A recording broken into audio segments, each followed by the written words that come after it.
Hello beautiful family and welcome back to the channel. Let's get into episode 12 of The Other Way. Can you believe that we're already on episode 12 and somehow it still feels like nothing has really happened in this season? Let's get this disaster started with Sean and his lassie Joanne. We're gonna go. All right. Bella. Joey's in charge. Behave. These two are already practicing abandoning their children. They take off with her best friend Noelle because Noelle needs to make sure that Sean is a good guy. She still doesn't know that these two are married. Louisiana, we have a whole week together. So I got wine. Okay.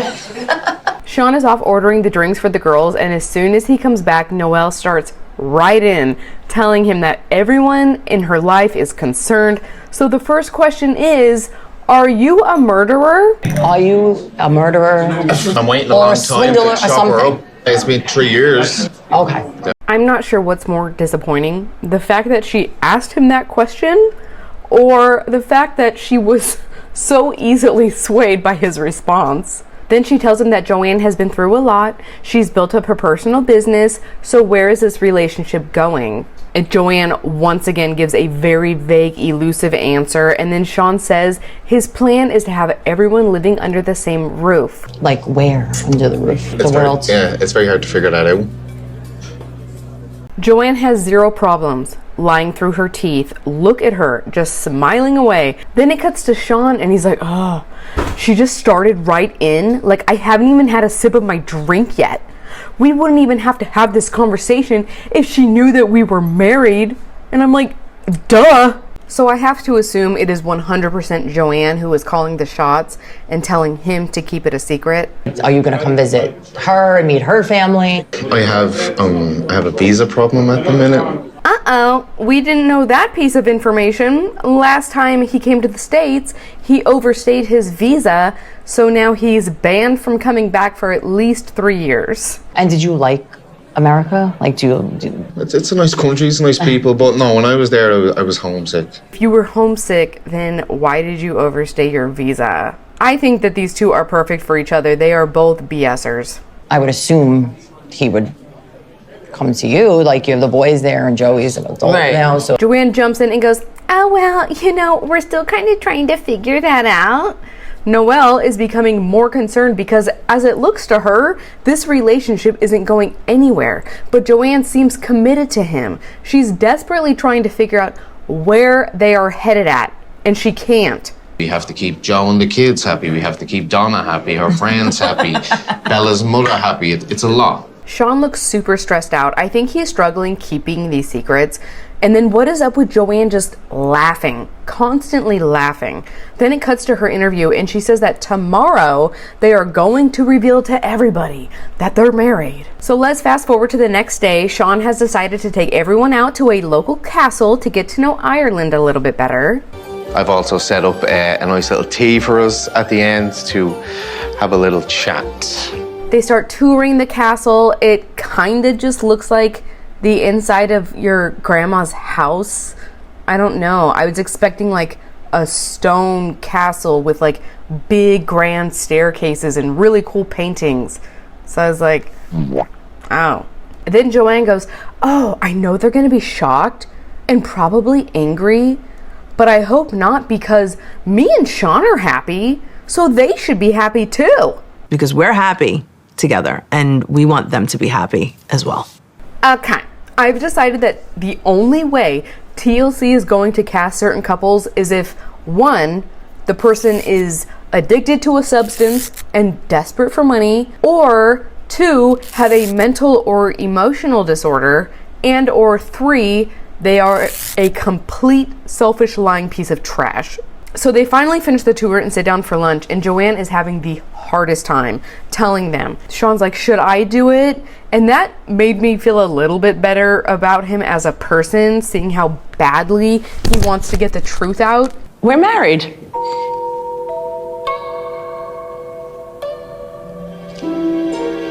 No, you're not. They don't believe her. The daughter's like, where's the ring? And they hold up their hands, and then Joey's like, oh, hold on, wait. Are you actually serious? And Noelle tells them, okay, congratulations, But how come you've never told anybody? Why don't we all just reverse a little bit and say, oh, congratulations. I did say congratulations. And then ask all the questions, maybe. Say it.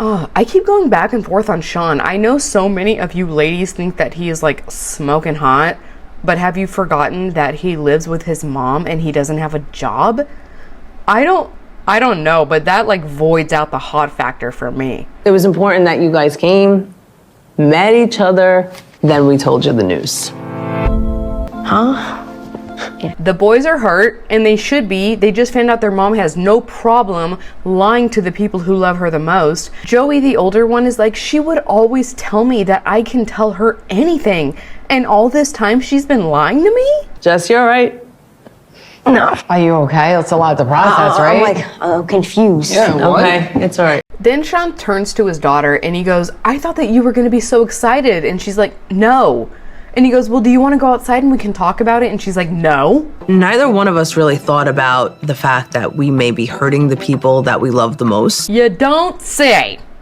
I would have never thought that, Joanne. You mean to tell me you never considered anyone else's feelings? What a shocking revelation. Congratulations, then. The kids are upset and confused, and that makes me feel like... Good. You should, you psychic harlot. It's just too bad that you couldn't see any of this coming. Moving on. We're with Shekinah and Sarper, who have just finished discussing their relationship. I felt so relieved, but I have to prove I can change myself. I can lose her. I'm aware of this. So Sharpie takes Shaniqua to his car and shows her that in his trunk are all of his sex bottles bagged up. Sharpie, are those like all your sex bottles? Yes, Shekinah, my silicone queen. I want to destroy them. Get the chopper. Get to the chopper! You want to destroy them? Yes. Finally? Will you come with me? Okay. Okay. Shalipa is so happy at this decision that he has made. She hates those bottles and has felt like this entire time he has been ignoring her feelings about it. I'm also wondering if this is going to be like a reoccurring thing where something needs to come to like a drastic measure before he takes action. By the time they arrive at the junkyard that Sharpie has taken them to, it is dark outside. He puts on his gloves so he doesn't damage his beautiful tiny midget hands. Then he hands her some eye protection. I love that he was so prepared to do this, and then I was cringing at Shekinah, like making sure she still looked cute with the glasses on. And then he slaps the mirror down while she's still looking at herself. The first stage of therapy? Yes. I don't know why I thought that that was so funny. So they get out. Sarper can't wait to smash these bottles. So he starts chucking them. And with each smash from the bottle, he's like, this is amazing. He's so excited. He's like, this feels like freedom, Shekinah. Then he tells Shekinah to throw one. And you guys, watching Shekinah attempt to throw an object, it reminded me of this scene from the movie Spy with Melissa McCarthy. Under the car. Push it over. Seriously? Good try. Break one? Yes. She finally throws one through a car window, so the window smashes, and she's like, I did it, Sharpie! I have one more surprise for you. Come here, Shekinah! Is that your book? Yes. I want to get rid of this.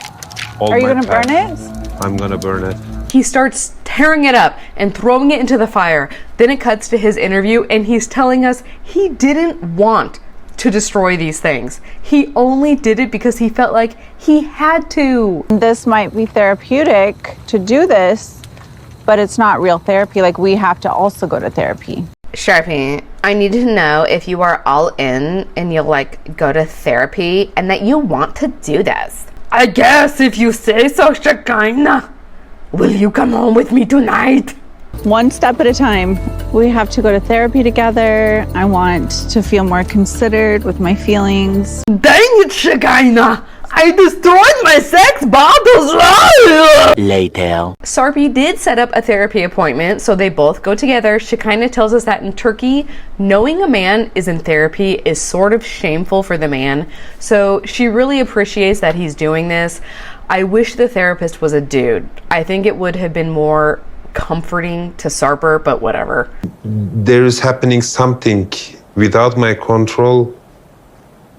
I'm overreacting. So, like, let me tell you about what happened. He wanted to get me a vanity and blah blah blah blah blah blah blah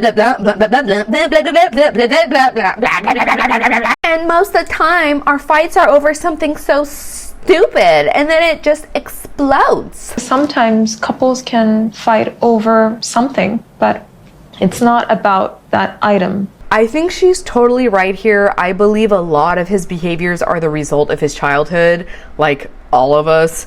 And just for him to be aware of that is the first step in being able to actually work on it and improve yourself. Normally she's so strong character, but to me submissive.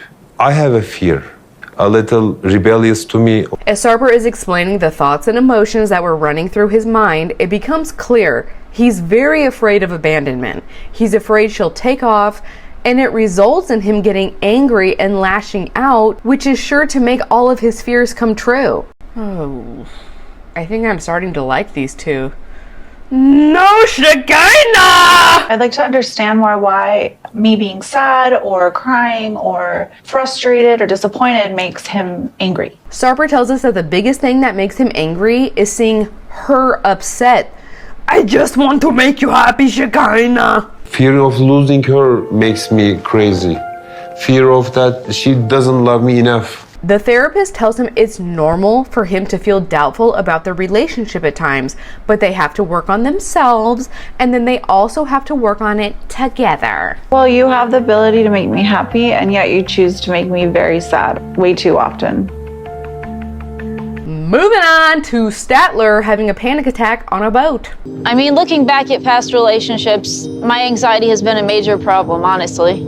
She knew that going into this. I was seeing online that so many people were identifying with Statler in this moment, like myself included, but I can't help but wonder if her anxiety is so prominent in her life, why does she not have medication on hand? Like, not just for her anxiety, but if you know you get sick on a boat, why wouldn't you have picked up something? Dempsey tells us that she wasn't aware Statler had anxiety. Statler only said that she was scared of the boat. So once it started affecting Dempsey, she chose to leave. She said to me only like a couple of weeks ago, I'm comfortable in misery.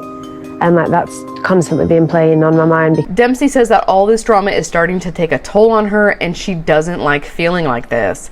So she goes out to Statler and tells her, I wish you would have just been upfront and told me instead of being rude, because I don't take that well. I'm hurt. Yeah, and I feel like I did tell you a bunch of times that I'm anxious going into this. Yeah, as annoying as Statler is, I'm on her side on this one. It was abundantly clear that Statler was freaking out even if she wasn't vocalizing it. But she did. She said that she was scared. It's not that you have anxiety. I understand that. You don't understand that, like, anxiety, it doesn't come from a logical place. Dempsey says again, you were being so rude and snappy. And Statler's like, okay, I'm sorry. I'm sorry that I came across that way, and I can see that Statler feels totally misunderstood, but now Dempsey's feelings are hurt, and she needs reassurance.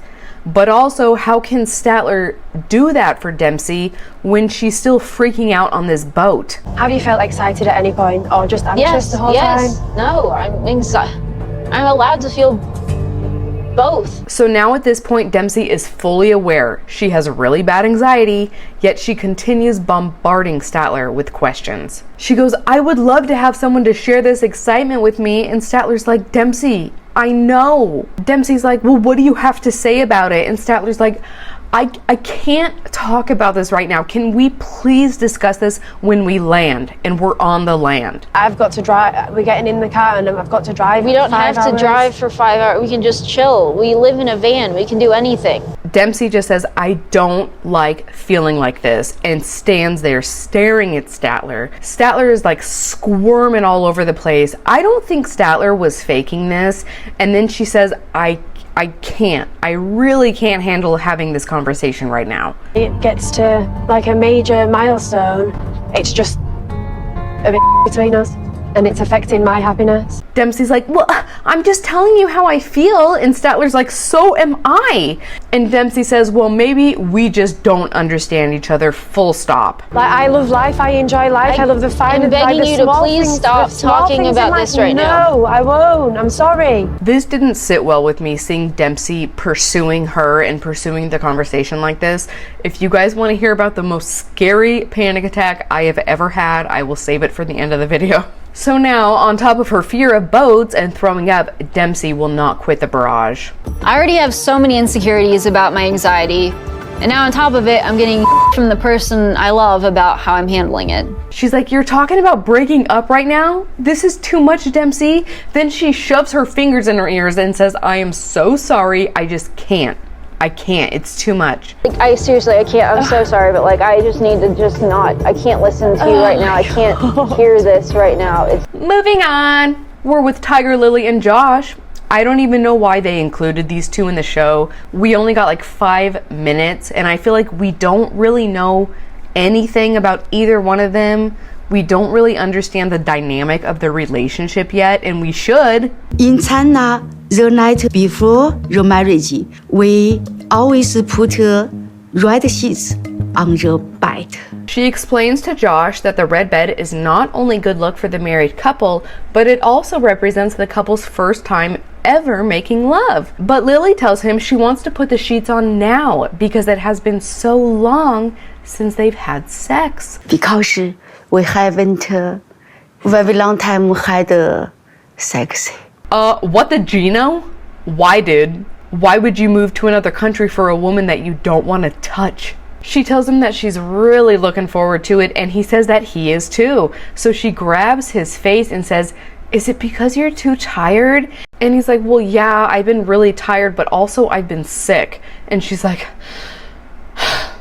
I really, really want to. But we have to wait till the red sheets now. I wanted to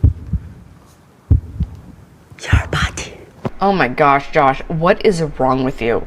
I just can't imagine asking or begging. Like, I just tell my husband, I'll call him up, hey, how soon can you get home? That's not fast enough. You need to come home right now. It's like, it's not even a question. They're already married. Why is he holding out on her? 自从假释来中国之后呢，我们都还没有 make love. Okay, what? At 12 episodes in, these two have been with each other for months. I have to assume it's been months at this point. I would love to know what happened with his previous marriages, because the more we watch these two, the weirder it gets. I'm still adapting to the time change, plus this cold that I have. Oh, dude, like, what the flip kind of excuse is that? Lily says straight up, I don't think that you want to. No. She's like, do you not like my body? And he's like, oh my gosh, I love your body. That's why I'm with you. And I was like, what? She is so embarrassed to be talking to him about this and says that usually in China, men make the initiative. But now she's like, hey, I want this. I want to. I want to. So just, I promise you, I will make sure you are excited and happy. Dude, you guys are standing over a bed.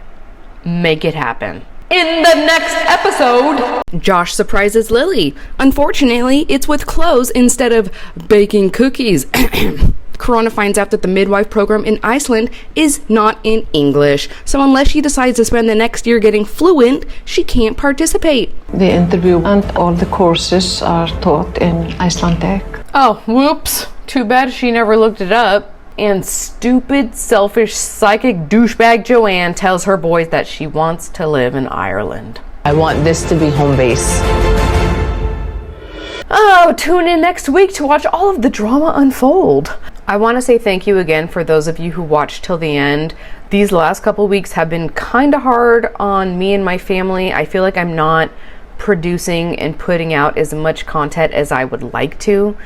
And somehow my views are still steadily growing. And it's because of you guys. You guys have been awesome. You guys are so motivating. So thank you so much. I really don't know what else to say. I wish I could express it better. With that said, you know that I love you, and I will see you guys next week. Bye! Okay, so I just finished editing and I realized I didn't tell my anxiety story, so here it is. First, some background information. I have been on antidepressants since, I believe, middle school. I think I was around 12 or 13 years old. Fast forward to when I'm an adult, I was recently out of my second trip to rehab.